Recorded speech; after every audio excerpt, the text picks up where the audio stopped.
Hi guys, welcome back to the Drive Life channel. In today's video I'm going to give you a quick update on our Sprinter van build. Talk you through what we've done so far, what we're planning to do, and yeah, just whether you should build your own Sprinter. So for those of you that don't know, for those of you that haven't been following, we bought this Sprinter earlier last year. We've had this about 8 months now, and we've certainly set to work on building it. We've been building it around full-time jobs, doing other travels, etc. So yeah, it's been a long process doing it in our free time, but we've absolutely loved doing it, and it's definitely been well worth it. Now we're actually just prepping it to go away for a trip for Easter, so I thought it'd be a good time to show you guys what we've got. So it is a 2013 906 Sprinter. It's the 2.1 litre CDI engine. I think this one's 150 horsepower, so it's plenty of power for pulling up along a motorway, etc., cruising at 70 miles an hour. Now, a few of you might be surprised to see that it's actually a medium wheelbase van and not a long wheelbase Sprinter. Now, we went for the medium wheelbase because we don't really have that much parking at home, so we wanted to be able to fit it in standard parking spaces, or as you can see here, parallel park it and not take up too much room. So it's proved to be a really nice size. You can fit in normal car parking spaces, you can go into towns, cities, etc., and you don't find yourself stuck for size. It's nice and easy to drive as well, not intimidating at all.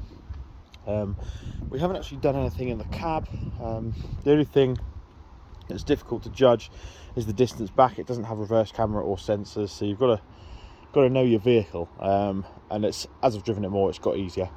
We've probably done, well, just under 2,000 miles in this thing since we bought it, doing various little trips and driving it places, but we've done absolutely everything ourselves. And what we've tried to do is use as many recycled materials as possible, which I'll show you on the inside. So basically you've got a nice big sliding door, a few bit of exposed woodwork here that we haven't quite finished off, but you can see that we have a lovely tiled area with a fireplace. This is an Outbacker Huger stove. Really lovely little stove. This is something that Mrs. DL and I talked about a lot. We were deciding what we wanted to do with the van. Originally we were going to go for a diesel heater, however we have a wood burner in our sort of cottage that we live in, and we didn't think we'd be able to live without it, so we got one for the van.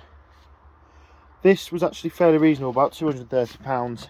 It was the flue and everything like that that cost the money, so gone for a twin wall double skin insulated flue. It really reduces the amount of heat that comes out of the flue, so if you were to touch it or anything like that, it's not as dangerous.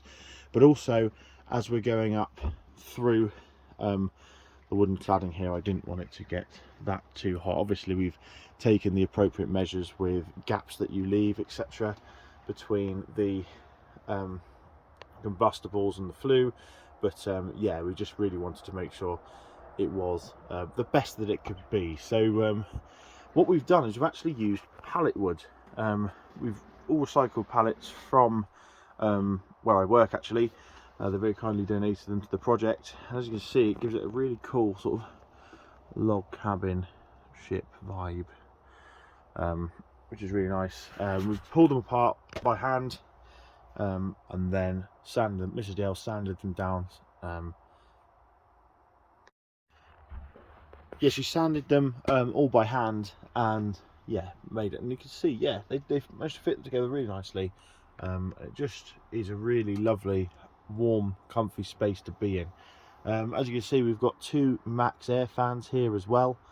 That was really to maximise airflow. We really don't want moisture to build up, so these are great. You can have them on, they're really quiet, and because we've got 2, we can have one sucking in and one sucking out, which means you can really get the airflow through, which is nice and handy. So and there's the rear one as well over the bed. It's quite nice to have a breeze coming down as well at night, especially in the summer when it's warm, which is handy as well. So got a king-sized mattress here, memory foam. We actually took it out of the bed, or off the bed at our house in our house for our first trip, and then came home and realised we didn't have a bed, so we had to sleep in the van for a bit longer, even at home, which was quite funny. But yeah, it's super comfy. We've actually built it using IKEA centre beams. I don't know if you can see those, bracketed directly to the frame of the van, and it forms a really stable base. We've got 3 of them across the van, which meant that we could fit the full-size king-size bed, which is really what we wanted. We didn't want to have to compromise on sleeping. Gives us enough room to have Otto up there. For those of you who don't, that's our 18-month-old Labrador. He can fit up there as well. It's all just very cozy, which is, yeah, what we really want.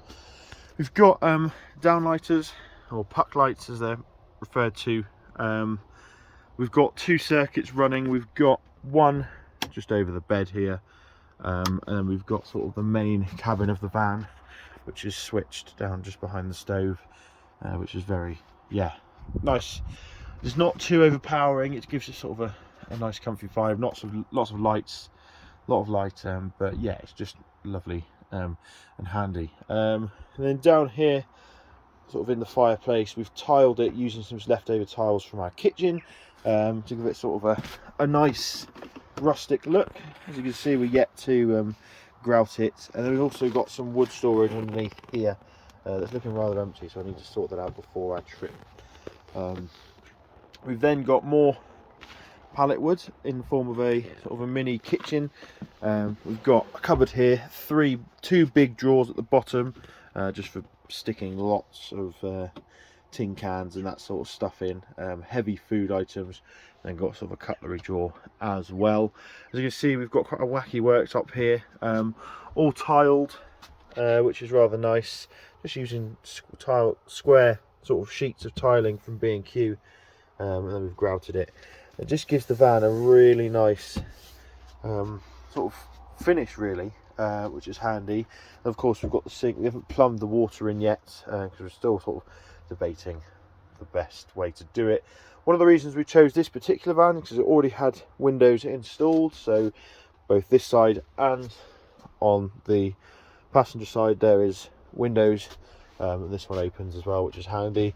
We've got a portable Coleman gas stove that we use across here, right by the window, which is handy, and also you can use the extractor fan to extract any steam, etc. Stop moisture building up in the van. Now, we've spent a lot of money on insulation. This thing is absolutely stuffed full of insulation, which is really good. It's sort of moisture immune woolly stuff, which really dampens sound. I actually liken this thing to driving sort of a Mercedes S-Class, because it's, when you're driving, it's so quiet. We've also completely insulated this whole bulkhead here as well, so all the wind noise, etc., is completely eradicated. The floor's all insulated as well. We've just used actually the standard van floor, marine ply, really high quality, hard wearing. We are going to cover it at some point, but really good floor. We've raised it up about an inch and insulated underneath as well, which really eliminates a lot of noise as well. Now, you might be wondering what this area is. This is actually going to be a seat, or is a seat. This worktop can completely lift off, which is nice. You can see the gap here where you can lift it off and have a seat, and obviously then I am sat on a seat here. Now, these will obviously all be cushioned and everything. We've drilled holes in this so you can lift the lid off, so you've got storage underneath these seats here, nice big bins. And then under this one you can see we've got hinges. It hinges up and allows you to, well, they've got a toilet in it basically, a composting toilet, which is nice and handy. Allows you to go to the loo on the go, which is nice. And then here we've just got a guitar amp actually, with Bluetooth, that we can Bluetooth music to on the road, which is quite nice. We've got standard tap as well. Again, it isn't plumbed in, but overall it's looking, yeah, very nice indeed. One thing I wanted to prioritise was storage space, so you can still use it in a practical van. You can see here we've got quite a bit. There's space there for the dog if he wants to go down there, but also there's plenty of place for chairs, etc., and this big bin here, which is nice. And now you might all be wondering how it's powered. I'll get onto that in a second. The cab is fairly standard actually, a bit messy. Went for a dog walk and you see Otto shook and spread mud all over the place. But yeah, it is completely standard Sprinter. We've also got the 6-speed manual transmission. Just standard Sprinter interior really. No real, just some hat shelves. No modifications in the cab at all, which is quite handy. And then, we've got a cupboard here. It's just for charging devices overnight. As you can see, I haven't plugged. I want to get a big USB hub to go along the back here, so you can plug all manner of devices in. It goes quite deep as well. It's designed to fit an Apple MacBook in, and just sort of cats like that. So yeah, nice and easy really, reachable from the bed, which is what you want. And then if we come around the back, I'll show you sort of the technical bits, how the van's powered. So we went for a Renogy setup. We've got 300 watts of solar on the roof, and then here you can see our battery setup. So we've got 200 amp hours of lithium self-heating batteries. Now the reason we went for the self-heaters was so that they, if we were going to sort of the Arctic Circle or returning to the Arctic Circle for another road trip, they would still work basically. Here you can see we've got our charge controller, the red light flashing telling us that it's drip feeding charging. Green light tells us the batteries are full, and the blue light tells us the batteries are lithium. Also got a fuse box in there as well, big fuse there. And then you might just be able to see there, that's our 2000 watt inverter as well. And there's plenty for sort of, gives you all the power that you'd ever need for sort of powering anything really. We've never found anything with car power, which is handy. So yeah, as you can see, we're still not finished. It's getting there.